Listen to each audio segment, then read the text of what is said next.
IG.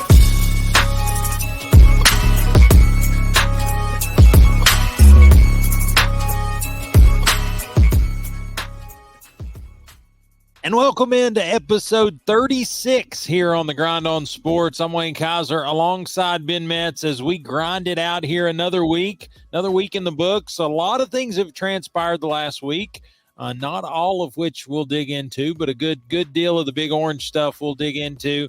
Namely, we'll talk a little transfer portal. We'll talk the orange and white game, and we'll talk Tennessee baseball as they finish off one of their first sweeps of the season as far as an SEC play, but then they have maybe their biggest test to date in the Kentucky Wildcats on the road here this next weekend. So huge upcoming series for Tennessee baseball, but a lot of stuff happens in 7 days, Ben. Man, how are you? Man, I'm doing good, buddy. 7 straight wins for Tennessee baseball. Kim Caldwell's been active with hiring her coaches for her coaching staff. I know we're going to touch a little bit on that. So that's been exciting this past week. But man, I'm looking forward to going over these fun topics today, brother. Absolutely. You know, so last week we were talking about the coaching carousel. That's kind of where we'll step in right here. Topic number 1. We were talking about the Kentucky job. Obviously, John Calipari moves to Arkansas. He's already hit the recruiting trail, and I think he's had 2 commits to date at Arkansas. So the money's flowing out there in Jerry's world, or I guess Jerry's second world, Arkansas. But Kentucky had a job to fill, and ultimately – I think Big Blue Nation and all those, you know, Matt Jones and Kentucky Sports Radio, they had this hierarchy of just really a who's who of college basketball coaches that they said, why would they not want to go to Kentucky? Well, Dan Hurley shut them down. Nate Oates shut them down. A lot of other ones specifically turned them down. Obviously, Mitch Barnhart's not going to tell you that he got told no, that Mark Pope was the guy all along. But ultimately, I think they land softly, if you can do so, at Kentucky. They end up with Mark Pope. He is formerly at BYU, formerly I think at Utah Valley State or something like that. Not a long tenured head coach in the college profession. But he is a 1996 graduate of the University of Kentucky. He was part of that Untouchables group that Kentucky had that won the 96 national championship with Coach Rick Pitino. So I think he's got the blue blood part down, and we'll just see if it generates any kind of wins for Kentucky basketball. To me, as a Tennessee fan, I'm happy because of the dynamic we talked about last week. If you don't put a Nate Oates or a Dan Hurley in the Kentucky job, you have to fight another juggernaut. I think we dodged a bullet here. Not that he can't be a good coach or even on some seasons a great coach, but his history at BYU and before then, not a great track record. Yeah, and it kind of reminded me, you know, I told you before, playing high school baseball for Bill Permakoff, I wasn't allowed to go to the prom, but I did go to like a formal dance, a fall dance, when I was a sophomore in high school. And I had the girl at the top of my list, and you know, I asked her, and she turned me down. She went with somebody else, like a Nate Oates. And then you know, I went to the next one, and Nate Oates. Nate Oates turned me down. You know, Billy Donovan turns me down. Scott Drew turns me down. So I'm going to settle for Mark Pope. He's reliable, right? Well, reliable. Yeah, and the thing about it is, this is, you know, a former player, and as Tennessee fans, we've kind of seen how former player hires have happened from the coaching perspective. So he's somebody that the fan base can back pretty quickly. But his last 3 seasons at BYU, he was really trending down. So he went from a 24-11 record, 9-6 in the conference, to this past year, 19-15, 7-9, and no postseason play. So curious how that'll work out for Kentucky. But this isn't a guy like John Calipari at Memphis that was trending up. This is a guy that was plateaued a little bit at BYU, had some success prior to COVID, post-COVID. Now he's starting to trend down in the conference. And you're starting to see these players vacate the scholarship spots in Kentucky and go to other locations. So Ben, I'm going to put a parallel on you, and we haven't talked about this, but I want to see what your thoughts are, because to me, this one hits very close to home in the style of hire that we made. And I think you're going to, I think you'll agree with me on this one. This one reminds me a ton of the Kelly Harper hire. Mm-hmm. Kelly Harper did not have mass success at NC State. Kelly Harper did not have mass success at really anywhere she had been. She had a level of success. Now, the only difference is Kelly Harper had won an NCAA game when she got to Tennessee. That has not been the case for Mark Pope. But to me, this is a coming home, fixes all wounds type hire, where it's like, if you can't be with the one you love the one you're with.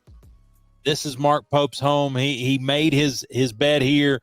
He got to the league via Kentucky and Rick Pitino's kind of layout. And I think their thought is, Mitch Barnhart and company is, well, BYU couldn't recruit like Kentucky can recruit, or BYU doesn't have the NIL like Kentucky has NIL. And so to me, the pressure is probably not on Mark Pope. Now, if you listen to the press conference, there's a ton of pressure on Mark Pope. But I think the pressure is on the collective, as they call it, the NIL collective, and the board of trustees and the board of regents at Kentucky to make this a good hire. So to me, I don't know that he's real good X's and O's between the 40 minutes that we're going to play him, but I think it's going to be up to them to put some players around him to try to mask some of that, at least for a few years, to kind of take that Calipari shine off of Kentucky to where they can hire somebody else again. Yeah, Calipari had that number one recruiting class for the 2023 class that is just trending, is just dropping in the rankings quickly. And then the big drop has been in the 2024 recruiting class, which was number 2 overall. And then post the Pope hire has dropped to number 25. So these players are reacting to this hire, and they're making themselves available to other programs. I think a guy that really is going to be definitive for this hire is Reed Sheppard and how he plays this hire. So Reed Sheppard is a Kentucky guy. He grew up in the state, and he's been one that is kind of toying with the NBA draft. But if the NBA draft doesn't happen, I think you're going to find out, does Kentucky have the NIL to keep him, number one? And then even if they have the NIL to keep him, does he want to play for Pope? Does he want to play for Mark Pope for his last season to gain that NBA dollar status that he's looking for? So I'm curious to see what happens with Reed Sheppard. I think that tells us a lot. I think that's a really good point. I think he spoke a lot about what Kentucky is, what Kentucky should be, what Kentucky was to him. I thought it was a super Varsity Blues-esque press conference. I thought he rolled in on a bus, had his old friends with him, and trying to churn up some frat situation there in Rupp Arena. Now, the Big Blue Nation showed out. I'll give them credit. They showed up when they needed to show up. And so he's got the backing right now. And ultimately, until they lose a game, he's going to have honeymoon period right here. So we'll see what that looks like and how he develops as a coach, as an alumni coaching at his alma mater, and all those dynamics. But to me, as a Tennessee fan, I like this hire. I like this hire because I think Rick Barnes can pick him apart defensively. I think Rick Barnes can hold him to under 50 points and really don't have to do a ton of prep. I think Rick Barnes can out-recruit him. I think Rick Barnes has a track record that says, okay, if you want to wear that jersey, if that's what you want to do, then you probably don't need to play for me anyway. Go play for them. But if you want to play defense, if you want to learn how to be a well-rounded player, if you want to learn how to make deep runs and be at the top tier of the SEC each and every year, come play for me. I think he has that to sell over a guy like Mark Pope, who really and truthfully, a 30-minute press conference, 25 minutes of it was 1996. Yeah, and the BYU Cougars in the WCC prior to going to the making the change to go to the Big 12, the last 2 years, he would settle for NIT playoff appearances. BYU used to be a program that would kind of be that program that you didn't want to face in the first or second round of the NCAA tournament. Yeah, I mean that's where Jimmer Fredette went. Yeah, you remember him? He was a lights out shooter.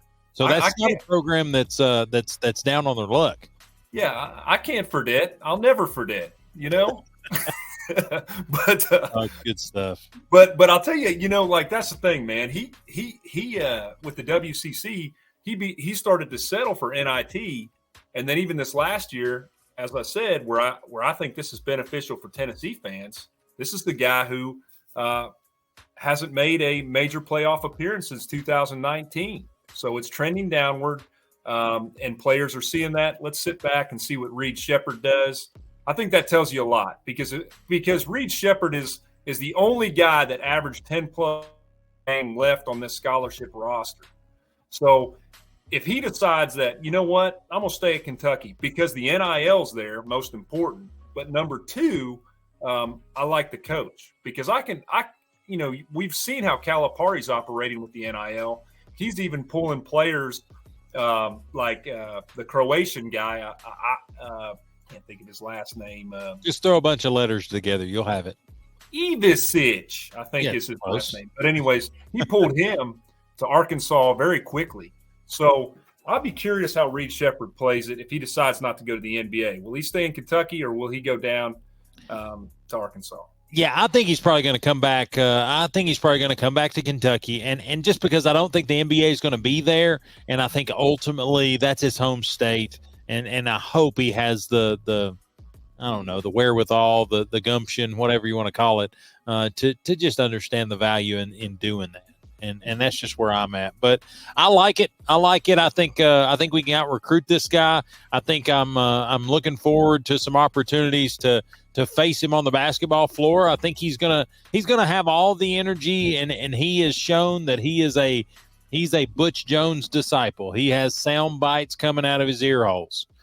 He was one brick by brick comment away from being old Sergeant Carter Butch Jones. But I like the hire. I think it's good for Tennessee basketball. I don't know if it's good for Kentucky basketball or the Southeastern Conference, but I'm not one of those. I worry about Tennessee basketball. And so that's where we're at. I think it's good for them. Switch gears a little bit. Let's get back to the Big Orange. Kim Caldwell has finalized her inaugural staff. 4 assistant coaches added. Nobody retained from Kelly Harper's staff. I think that's a strong play because I believe Kelly did retain 1, if not 2 pieces from the Holly Warlick staff just to kind of keep some continuity there. She cleaned house, brought two girls with her, and hired 2 gentlemen out of the SEC, both associate head coaches, one from Alabama and one from Mississippi State. I love that. I think she brought 2 people in that can get her acclimated to the conference very quickly, and I think she brought 2 people with her that she felt comfortable with that can kind of help permeate the system, can kind of work through getting everybody up to speed very, very quickly. Yeah, Gabe Lazo was associate head coach under Mississippi State, Sam Purcell. And then Roman, might butcher his name, Tugner, was the gentleman they hired from Alabama. She talked about how both of these additions, I took this quote that she said when she announced this, that it's an outstanding group of high-energy coaches that is gifted in the areas of recruiting, number 1, teaching, motivating, mentoring, and player development. So we talked about it in the past, I think probably the past 3 podcasts, Wayne. Would we say the number 1 issue Kelly Harper had from a coaching perspective was her recruiting? And I just find it interesting that she makes sure that these hires that was key in her decision making. Tubner, he landed the number 12 recruiting class in the 23 class. It had that Essence Cody on it. And he's a previous head coach. So I really look forward to him being on the staff. And then Lazo's no slouch when it comes to recruiting either. He had the number 16 ranked class in 2023 and did impressive work in the transfer portal for Mississippi State. So, really excited to have those two guys. Yeah, I don't know much about the Mississippi State guy. I do know he was a one-year associate head coach 2023, but I do like the hire from Alabama. And the reason I say that is not because Alabama was just some juggernaut in the SEC, but I will tell you, Alabama brand of basketball, they didn't make a ton of mistakes. And I think that won them more games than maybe we'd like to give them credit for, being that it's Alabama. But I'm hoping that that's attributed to some teaching, some development, and some things like that. Because here's the deal. Don't get me wrong. Tennessee in the later Pat Summitt years, yes, had all the McDonald's All-Americans, had the Candace Parkers, had the Meeks, had all that. But I don't know if you remember in the early days what they called the cornbread chicks. They were a lot of Tennessee girls that just were developed into hard-nosed basketball players that knew how to get it done. And so to me, I think Kim Caldwell is going to focus on getting players and getting coaches that are willing to develop her system, to play in her system, and then to ultimately push that out into SEC play. And I like where we're headed. Of course, she threw out the first pitch for the Tennessee baseball game there against LSU. I think Kim Caldwell is trying to engulf herself in Tennessee culture, into Knoxville, get acclimated to all the things that are Tennessee athletics. And I'm just excited to see this first staff get to work. I'm excited to see some recruiting going on, though. I want to see a couple signees, a couple people flip to Tennessee to kind of validate these moves. Yeah, and as a Tennessee fan, if you're listening and you're saying, okay, do we believe address the issue from a recruiting perspective? In the last two the last three cycles of recruiting, Kelly Harper signed 2 high school recruits, okay? That is why Caldwell did not keep Sam Williams, the recruiting coordinator who got Rakia Jackson. Did not keep her. Got Rakia Jackson, but you're only getting us a couple recruits in multiple years of recruiting cycles from the prep level because she believed in that. She believed in that portal. And then Caldwell goes after and gets a couple of coaches that have a strong recruiting background. And the other thing I like about Gabe Lazo, this tells me, because she talked about how she's going to press, it's going to be up-tempo. Lazo has a great reputation in collegiate basketball at his time at GW, where he was big on guard development. So this guy holds classes on how to develop guards, point guards, shooting guards, you name it. So look forward to these hires and look forward to what Kim Caldwell brings to the University of Tennessee. Yeah, I couldn't agree more. I'm excited for what that looks like, and I hope that it's a pretty good shock to the system for the Southeastern Conference. But I also like Kim Caldwell from a standpoint of the more they do interviews with her, the more I like her, and it's just because she knows who she is. Don't get me wrong. That's probably priority one, is knowing who you are. But I think a big part of personality and being able to kind of acclimate to a new culture is knowing what you're not. Mm-hmm. And I think Kim Caldwell does a good job of understanding she's not Pat Summitt. She's not out of the Lady Vols tree, but she's working every day to get there and to understand what that means and to kind of expand on that. So I'm excited about what that looks like. And ultimately, I think it comes down to it's no different than Tennessee football. We grade Tennessee football on how you perform against Florida, Georgia, and Alabama. Yeah. And so Lady Vols basketball, we will grade Kim Caldwell's first several years on how she performs against South Carolina, how she performs against LSU, and how she performs against the non-conference UConn, Notre Dame, and whoever we elect to kind of play in those scenarios. But time will tell. Hopefully, we'll have some recruiting news that we break here on the podcast here in the next few weeks. But also in women's college basketball, Tara Vanderveer did retire from Stanford. They've announced they will extend the head coaching job and has been accepted by one of her assistants. I believe she was a 16-year Vanderveer assistant. Will just step into that role. Honestly, probably a good move. Another one of those Pat Summitt-esque type replacements. You don't necessarily go on a nationwide search. Nobody wants to replace a legend. Vanderveer at Stanford, she's the West Coast Pat Summitt. She very much has over 1,000 wins. She has multiple, I believe, championships there at Stanford. So again, congratulations to her on retirement, and good job by Stanford to make a smart move, just promote one of the assistants. Yeah, and one in relation to that, Wayne. Again, this is a coach with not a lot of experience replacing a coach that has accomplished a lot. So as fans, we're starting to see this. We saw it with DeBoer.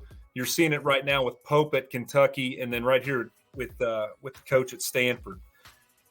And Tony Vitello, and I'm not going to quote him what he exactly said, but I think we know this as fans. You're starting to see programs like this that go through this transition, hire a guy to help you find a guy. So there's just somebody there to kind of try to keep the current program going for the next year or 2 years. And then that way they can kind of look around and say, okay, maybe our guy will present himself, and that'll give us some time. So we'll just go ahead and throw some money at this guy, and then we'll look at this guy over here. And if this guy's really strong, we'll throw the money at him, and then we'll be back to winning again. I wonder if that's what's happening at Stanford, at Kentucky, and at Alabama. I sure hope so from Alabama and Kentucky standpoint. I think, honestly, I think historically, absolutely, it's hard to replace a legend, right? Everybody wants to be the next big thing, right? You want to be the best to ever do it at the place you go to. And sometimes when you replace a Saban, when you replace a Neyland, when you replace a Summit, those cards are a little bit higher regard. Like, you're not going to go in there and win 2 championships and be the best that's ever done it there. That's just not how it's going to work at these locations. But I do think in the days of NIL, in the days of guaranteed contracts, and honestly TV money, it doesn't mean a whole lot anymore. And maybe I'm off base here, but to me, if you can be at I'm trying to put it together. If you can be at Texas A&M, they're going to pay you a guaranteed contract, $110 million. You could be the first person to ever win a national championship in X sport, whatever that is. Or you can go to Kentucky, and if you don't win in 2 years, they're going to fire you. Gig 'em. Yeah, gig 'em. Oh, yeah, exactly. Stick me with the what is it, midnight? What do they call it? The midnight. The Yale. Midnight Yale or whatever. Put me out there, because here's the deal. You'd rather be great at one location than good at another one and get fired. Yeah. And so I think today's era of coaching and expectation and really the 3-year, 5-year max cycle of replacement, I think, and my father-in-law, I think me and you have talked about it. Me and I know Randy the mailman have talked about it. I think the days of 15-year coaches is over. I think you're going to look at 5 to 8 year stints, and then people are either going to get burnout, they're going to retire, they're going to move on, they're going to go to the pros, they're going to do all these things because people are not interested in getting fired anymore.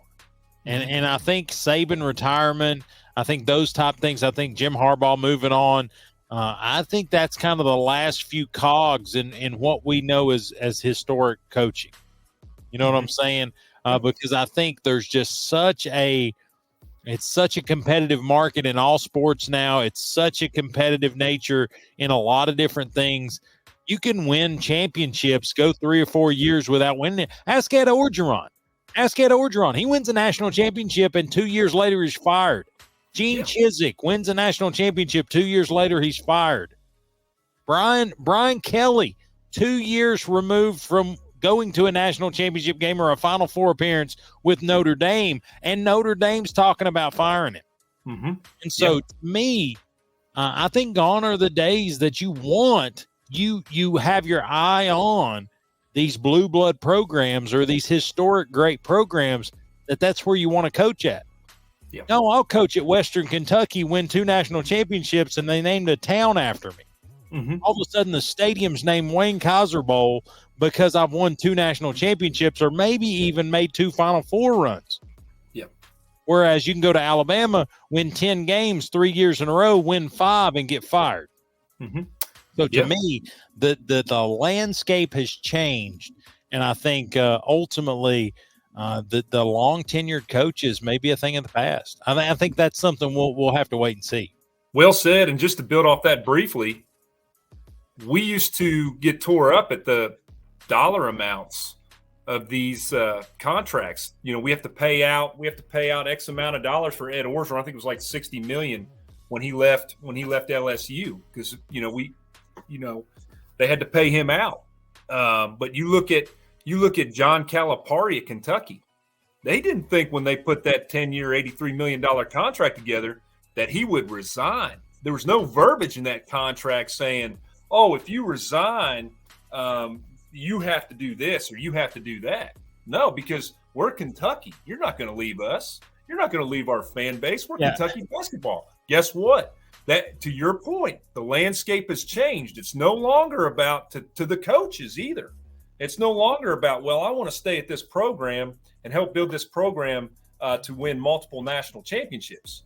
If this program doesn't have the payroll for me to accomplish that, then I'll go over there because they got the payroll. Well, and I think you could put together a panel that could include Jay Wright, that can include Nick Saban, and that could include probably, honestly, I mean, Tara Vanderveer was close to retirement anyway, but I think you could put together some of these older or more tenured coaches and say, why did you get out of coaching?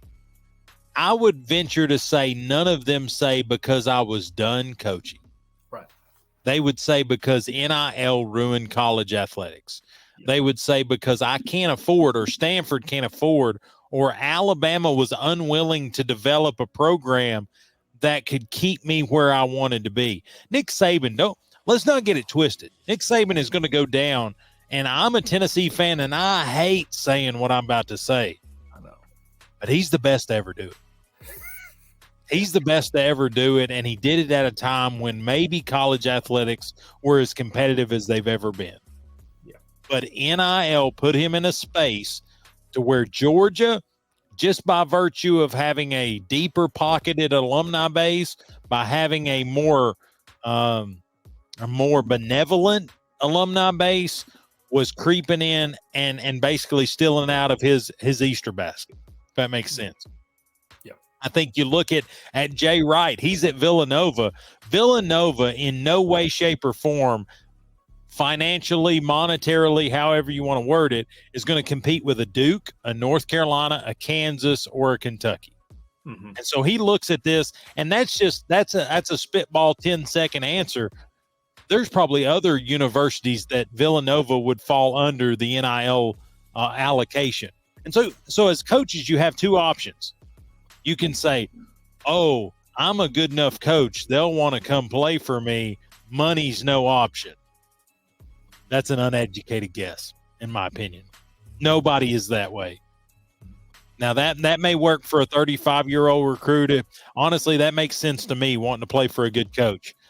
But an 17, 18, 19-year-old kid, they're like, ooh, like Honda or Lexus. Yeah. And so they're going to go for the Lexus every single time. And so Jay Wright, Nick Saban, and all those that you can think of said, you know what? Instead of me going down this road of defeat and getting beat to a pulp by teams I can't compete with financially, has nothing to do with what we do on the field, I'm out, guys. Jay Wright went, and he's a heck of a broadcaster. Really like what he does on the shows. Nick Saban, I think, will have a good post-football career. I think he'll do good, especially with his commercials and all those things. But I think we're at a point, and I don't know how we necessarily got here just talking about the coaching carousel, but I think NIL has impacted the tenure length of coaches. I think that's why Jim Harbaugh looked to go to the pros. I think this 3-year ban that they got announced today had some impact to it. But to me, NIL, transfer portal, et cetera, and I think we're going to transition to our next topic, but transfer portal, NIL, and the likes, I mean, it's transformed college athletics to a point that it's not what it was 10 years ago. It's probably not what it was 5 years ago. Yep. 365-day-a-year job as a college football coach, Well, a day you're not recruiting, it's a day you're losing recruits. I mean, I think that's a true statement. But we'll kind of transition. Like I said, don't know how we took this hard line against NIL or hard line against anything else, but it's the heartstrings, right? It's where sports are, it's where athletics are. But the transfer portal is a big thing, especially for college football. It's open for the next 15 days. I think that's for basketball, football, a lot of different sports. And Tennessee basketball is going to benefit from it a little bit, and I think they're going to get hurt from it a little bit. Namely, guys like Jonas Adu, Tobe Awaka. You talk about DeLeon has entered the portal, and then there's one more. DJ Jefferson, which, again, he's the coolest warm-up player on the team, but I don't know that he's had 10 minutes the last 2 years. Yeah. But those four have entered the portal for Tennessee basketball. And then the most recent post-orange and white game, Elijah Herron, the linebacker, has entered the portal and looks to kind of finish his career, his football career, at a new location. I think this transfer portal, I mean, it's literally what have you done for me lately on steroids? Guys like Tyler Barron, you remember Tyler Barron? He has now been at Ole Miss, Louisville, and he is now back in the transfer portal all within 18 months. So that tells you where he's at. Honestly, I think if you talk to Tyler, Tyler, the whole process, he would rather be at Tennessee right now and just be done with it. I think you look at it. There's a running back from Oregon State that had us as a visit, and then of course has talked to a couple different universities. Now we're not on his list. Ben, I don't know. The Wild Wild West, I think, is putting it lightly.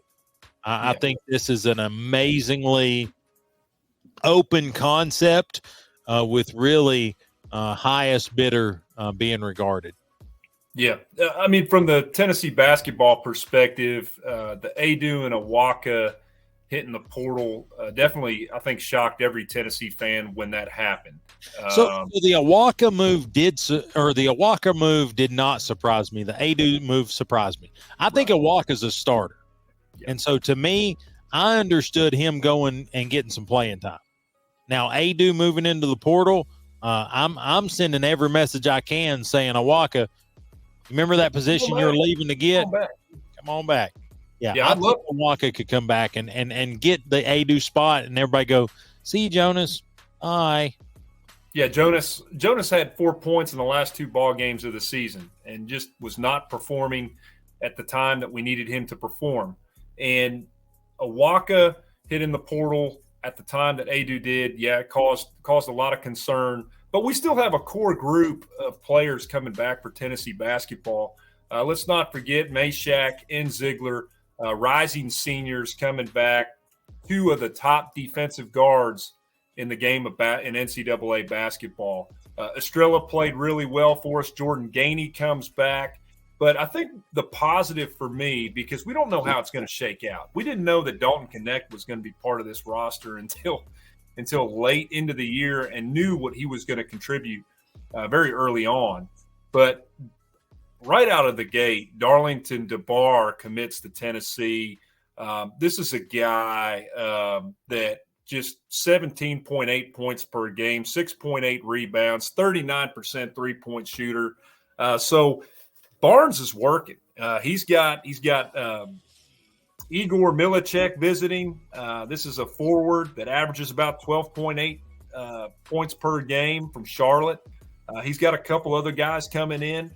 We don't know how that's going to shake out to put the basketball team together, but definitely needs some size underneath the basket to support Estrella.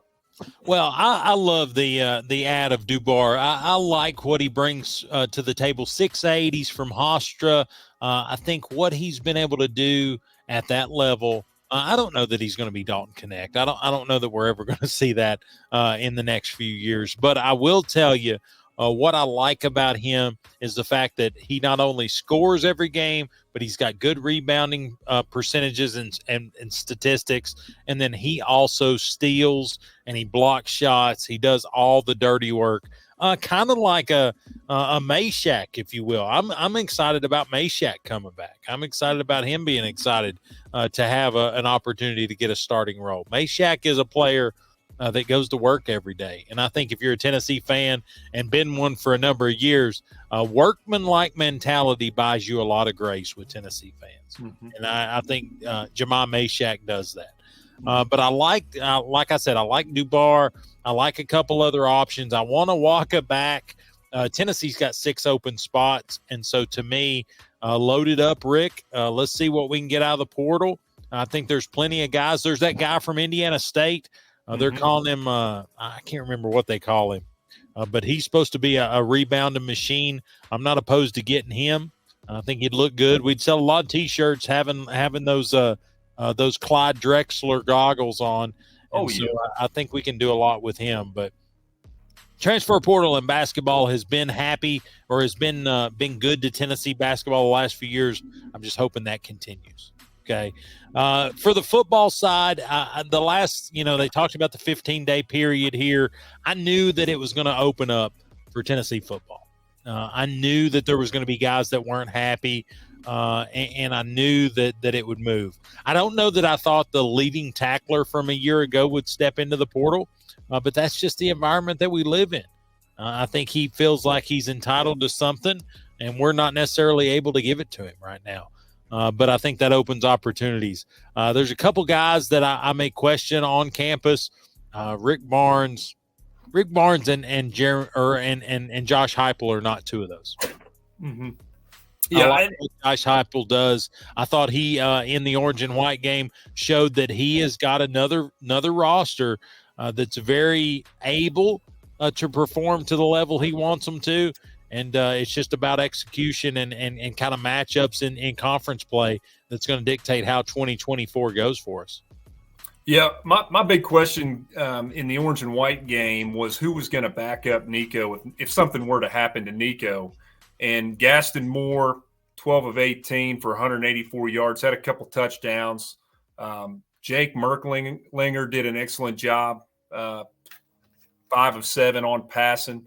So I was really pleased to see that depth at quarterback if something is to happen. I don't know if Gaston Moore is gonna be a future NFL draft, but he performed very well on the field at the orange and white game. I think the positions to look at going into the portal, running back, defensive back, and then we can always add some depth on that offensive line. But, there's a guy at running back for Miami, Trevante Citizen, that I really like that is going to enter the portal. This is a guy that saw little playing time for the Miami Hurricanes, but he is explosive, highly rated 4-star running back for the Miami Hurricanes. He rushed for 1,242 yards rushing, 10 touchdowns. I mean, this is a guy that can back up Dylan Sampson if Cam Seldon doesn't recover from the injury the way that we would like to see him recover. But would like to see some depth at running back, defensive back, and offensive line from the portal. Yeah, I'm interested in how Coach Heupel uses the portal to kind of strengthen what is hopefully a really strong 2024 volunteer roster. But for the orange and white game, what I loved, and I talked to you about this a little bit Monday when we caught up with each other again, is what I loved is no matter who was quarterback, no matter who rolled in there, no matter what running back was in there, people knew what they were supposed to do. There's a lot of continuity amongst this football team. There's a lot of clean football being played. Now, don't get me wrong. I think there's still question marks. Defensive back, I think a lot of those guys are still very new to the program, and so I think it's going to take a summer's worth of work to get up to speed and do some nice things there. I like the wide receiver core. I thought we had a lot of different options there. I thought all the quarterbacks look really good. I like Nico. I thought Gaston Moore said he put a stamp on that number 2 job. I don't think anybody else really looked as crisp as he did, which he should. I mean, he's basically been with Josh Heupel his entire career. But then I also a question mark is offensive line.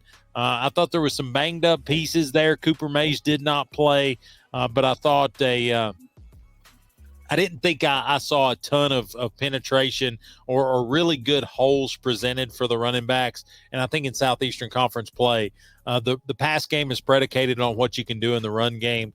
And I didn't necessarily see explosion in that offensive line group. Now, Cup Half Full volunteer fan says, well, that's just because that defensive line is so strong. But I'm gonna wait and see on that one. I'm gonna hopefully have a different opinion going into fall camp, and we'll of course in the first few games of 2024 be able to answer that question. But I like the orange and white game. I like the layout. We did attend the watch party outside of Neyland Stadium there in lot number 9. We were able to see VFL's Joey Kent. We were able to see Zakai Ziegler. We were able to kind of go around, get some free stuff. Neyland got to take his picture in a Tennessee locker. I thought that was pretty cool. They had a blow-up of a Food City basket, which I thought was kind of weird.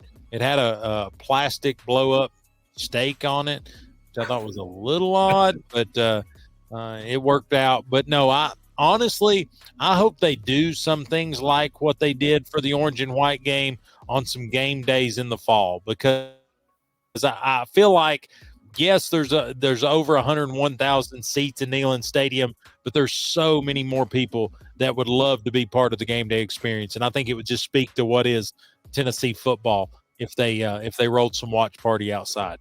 Yeah, you got to trust in Danny White, but the what I took from the orange and white game, very similar to you, Wayne, is the explosiveness of this wide receiver core.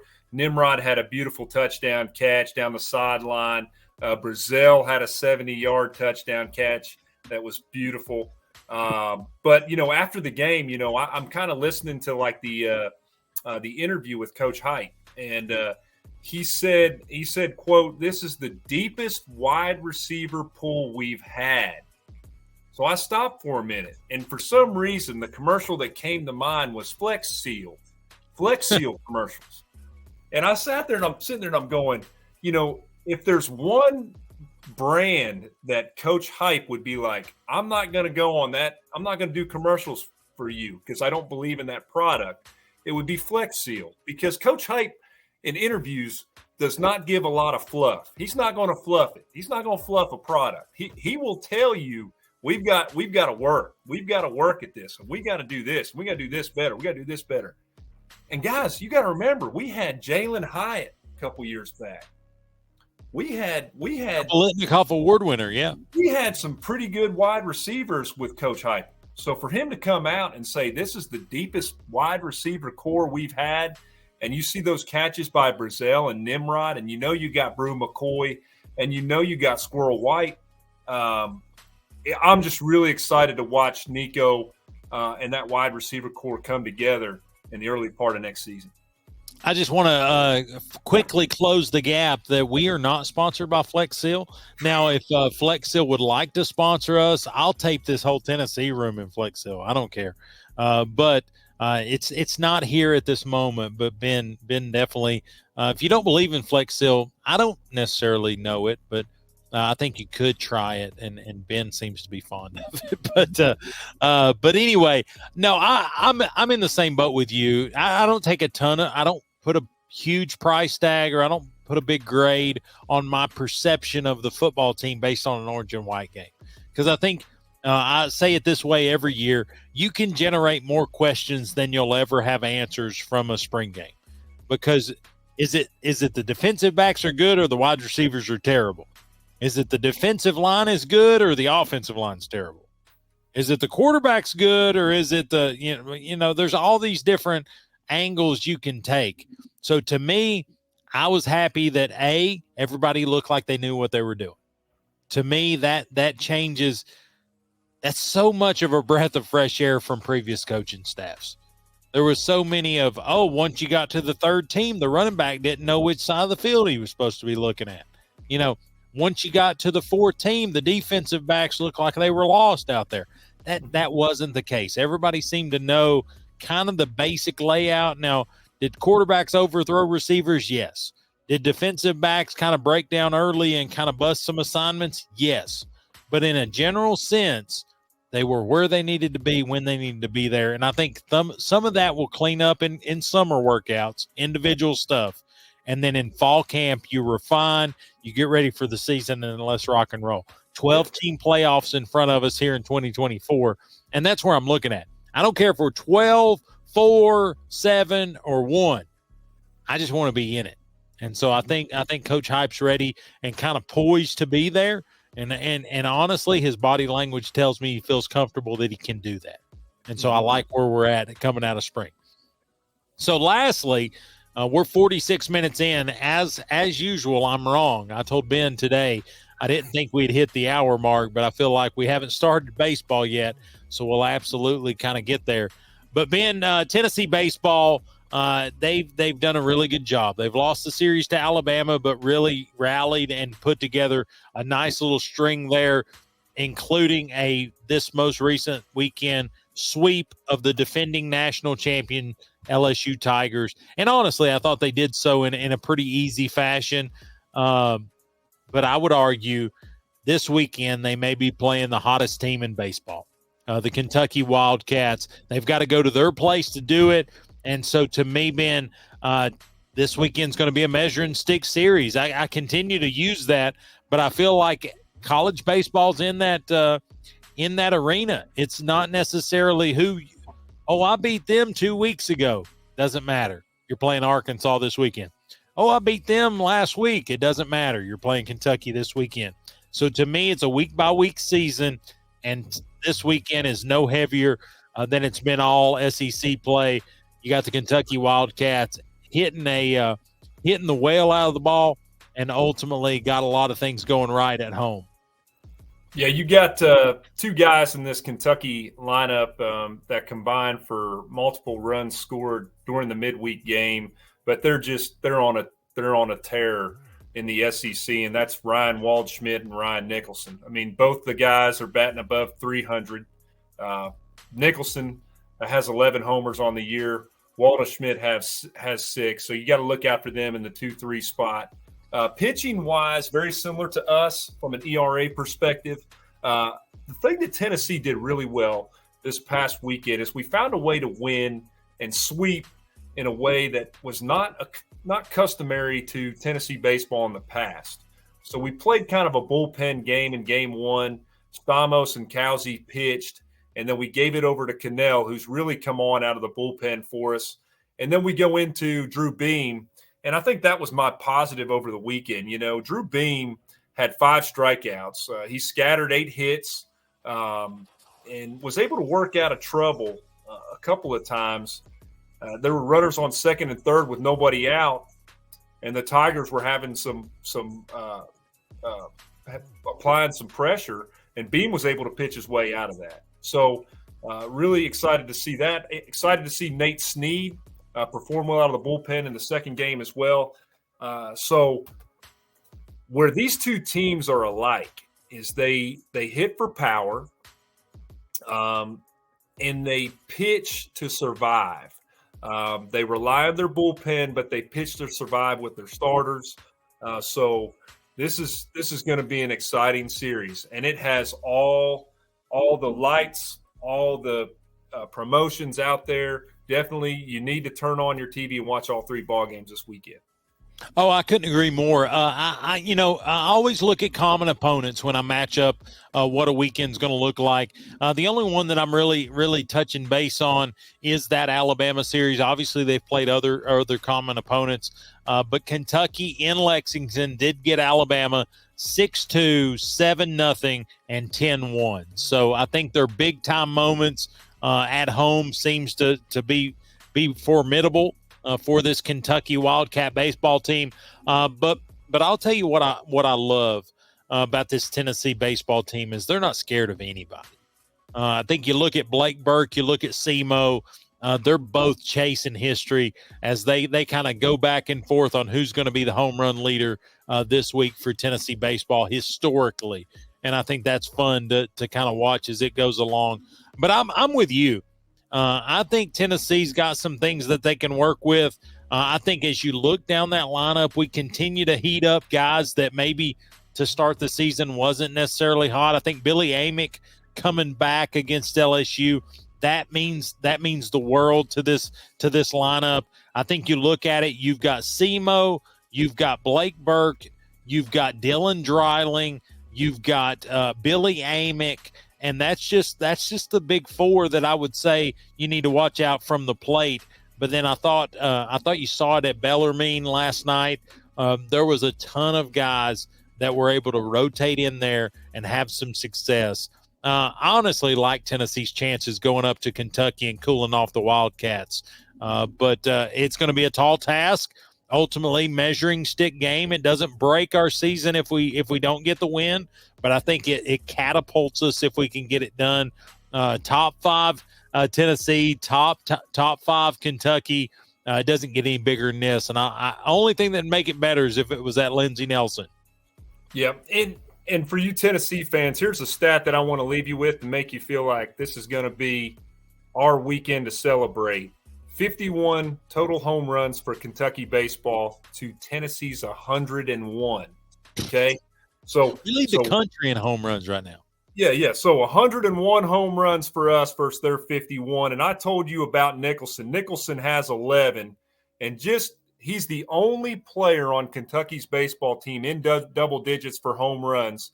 And I'm gonna run through this real quick. Burt 13, Tears 11, Amick 12, Moore 12, Dreiling 11.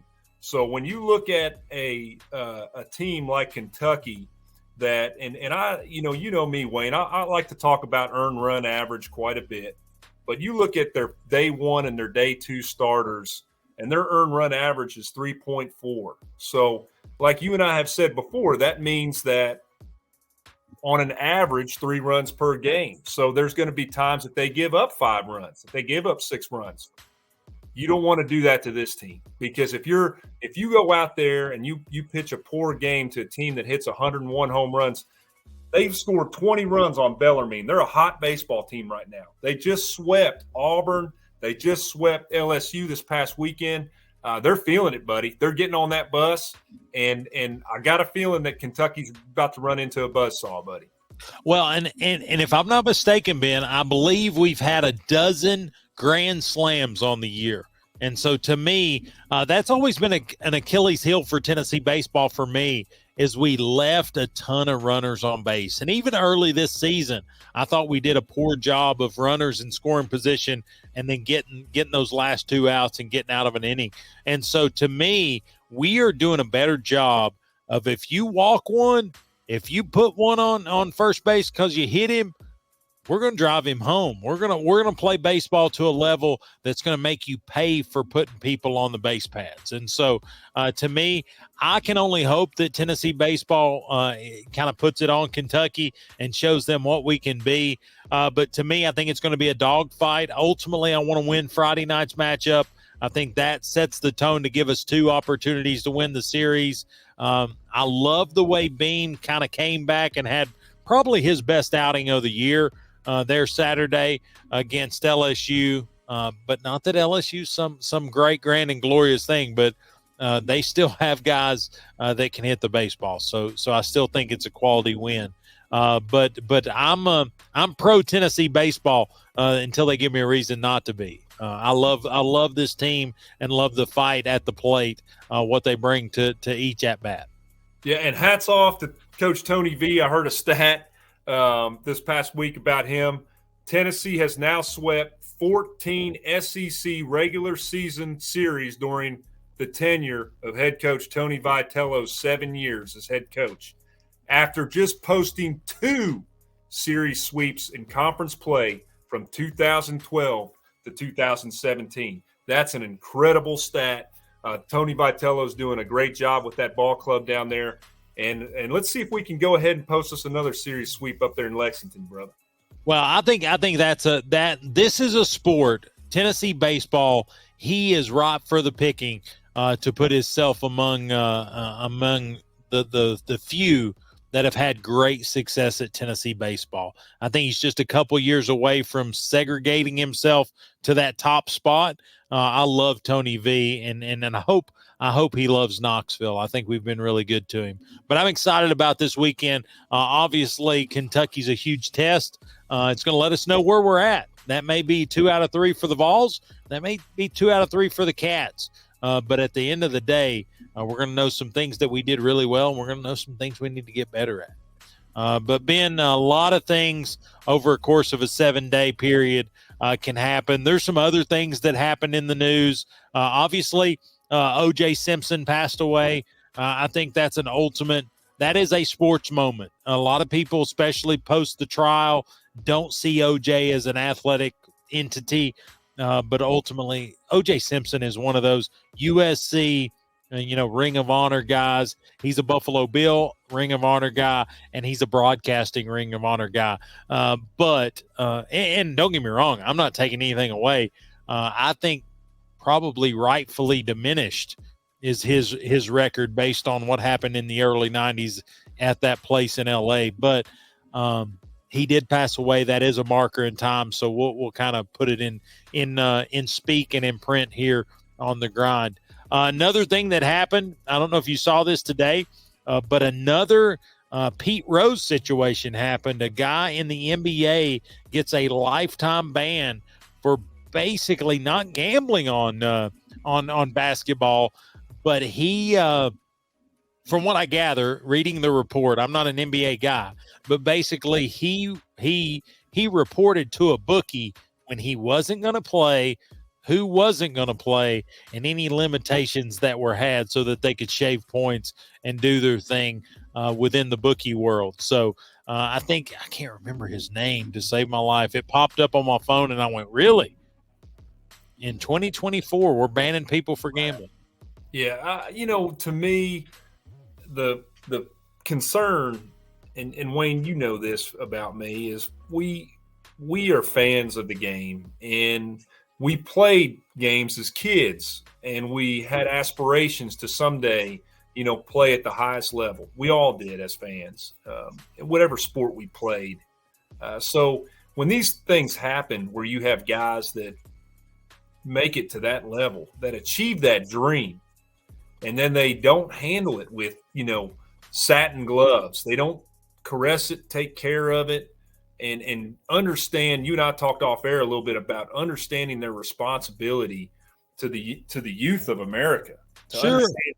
I have a responsibility now that I'm a professional athlete on how I should handle this. And it's just sad to see a professional athlete behave that way. So here's the NBA communication sent out just earlier today. It said April 17, 2024. The NBA announced today that Jonte Porter, a two-way player recently under contract with the Toronto Raptors, has been banned from the NBA.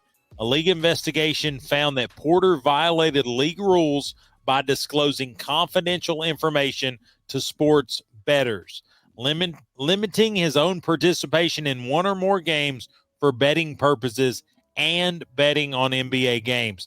The league investigation found that prior to the Raptors' March 20th game, Porter disclosed confidential information about his own health status to an individual he knew to be an NBA bettor.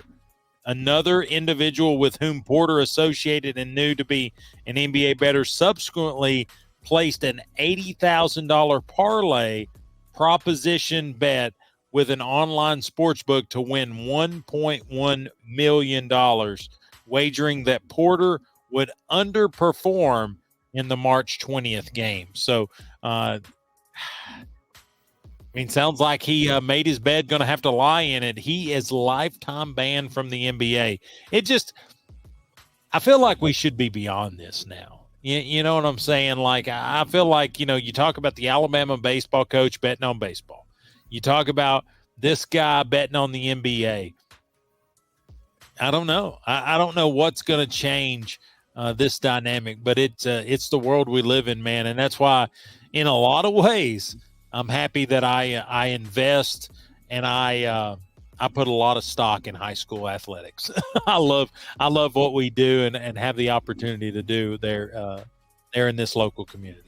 I'm digging in my memory bank here, but the 1918, I think it's the 1918 Black Sox, when that whole scandal went down, I was intrigued by it as a kid because I love baseball. You were a kid in baseball. 1918? Just reading the story, I mean, and I encourage people to read that story when it comes to gambling, but that essentially, long story short, Major League Baseball decided that they needed a commissioner that had no ties to the game of baseball, and they did the absolute perfect thing in Judge Landis, a guy who had no ties to baseball, and he enforced a rule that said if you gambled on the game or were associated with gamblers in the game, i.e. Shoeless Joe Jackson, who didn't gamble but was associated with gamblers, you will be banned from the game. Now, over time, that rule in baseball, they've started to allow it. It's a 1-year ban if you gamble on a competition that you don't participate in. So I don't like that. I like what Landis rolled out. The consequence needs to be the death penalty. I mean, you get to that level, your responsibility is to compete. And if you alter the competition, any competition, for you to make money because you have knowledge, they need to have a strict consequence. So I applaud. Can't think of the commissioner's name. It'll come to me. Adam Silver. Adam Silver. I compliment him for making this move. If anything else is going on with other players, they know the consequences out there. Well, and I think it's easy for someone who would argue, well, this wasn't a huge player. It's an easy move to make because he's not a superstar. Here's the thing: I don't think it's any time an easy play when you're taking the livelihood away from an athlete. I mean, this kid ultimately poured his whole childhood and his whole youth and early adulthood into being a professional basketball player, and that is not going to happen from here on out. Now, I don't know if there's any kind of caveat that he can't go play internationally. I don't know where those lines are drawn, but I do think in 2024, that's a pretty bold statement that he's banned from the game of professional basketball moving forward. But Ben, as always, we've kind of hit up against the hour. We're intrigued about what's going to happen the next 7 days. Obviously, the transfer portal is going to be live the next 7 days, so I think some activity will take place for Big Orange fans and for Big Orange teams that we like to cover. So that'll ultimately lead to a next podcast next Wednesday night. But also, I want to say I'm excited for what Tennessee baseball has in front of them. I remember a day when Tennessee baseball, you're like, dadgummit, we got to play Florida. Dadgummit, we got to play Kentucky. But now I'm sitting here going, we're about to roll Kavarius Tears up there. We're going to see if they're real. We're going to put Blake Burke out there and beg him to throw a fastball to see if he can porch that thing. And so to me, I love where Tennessee baseball's at because we love being the bad guy and we want to go up there and make their grandmothers and granddaddies cry. That's kind of the play that Tony V's boys puts out there. But I love where we're at. I want to see Tennessee basketball solidify, get their roster back to where it needs to be whole, and obviously push for a strong 24-25 approach. Tennessee football, I think we're going into these summer months. It's all about individual workouts, how people grow over the summer to get a good fall camp going. So right now, I think we're about to turn tide. Strictly baseball here on the grind. I think it's going to be a fun summer. Yeah, and for you fans out there, no worries about the portal with Coach Heupel. No worries about the portal with Coach Rick Barnes. They're going to slap some Flex Seal on those holes, and there will be no leaks, brother. Well, it may be Flex Tape. Have you seen that? You can kind of smack that even while the water's running out of it. But makes the gorilla glue look like chipmunk glue, doesn't it? I guess I'm going to go with it. I'm going to roll with you. But Ben, appreciate as always. You always bring the stats. You always bring the perspective, and I always appreciate what you bring to the show each and every week. It's always fun, brother. Well, man, I think we're going to give it a 7-day break, and we're going to try to hit it again next week. Kudos and good luck to the Vols as they head to Lexington. If you ever been to Lexington, if you're going that way, I know they're doing like a Make-A-Wish Children's Hospital benefit up there in Lexington. Donate to that. Do what you need to do for the kids. I think that's cool that we're partnering with them up there. But then if you're staying around here, just ag on the Vols. Hope we hit a ton of home runs up there and really spoil what has been an amazing start for Kentucky's baseball team. I'm excited to see what the weekend holds. Yeah, very excited, and go Vols. Absolutely. It is headed toward the weekend here in East Tennessee. It's also TCAP time here in East Tennessee. So for all the young people that may be watching this, good luck on your TCAP test. Do a really good job. Get some good rest. And if mom says do something, do it, because I think it's a good time of year to listen, because you're going to head into summer and you get some brownie points if you do what she tells you to. But Ben, we're going to sign off here. As always, thanks for listening. If you made it this far, you're really tough. You've been able to get through what we've been chewing on here for the last hour. If you like what you've heard, go back, check out some of our previous podcasts. We're just as wild on each and every week.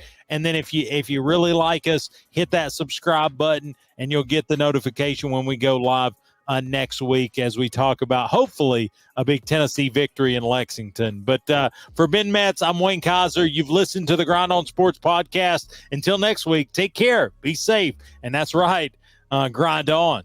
Right on.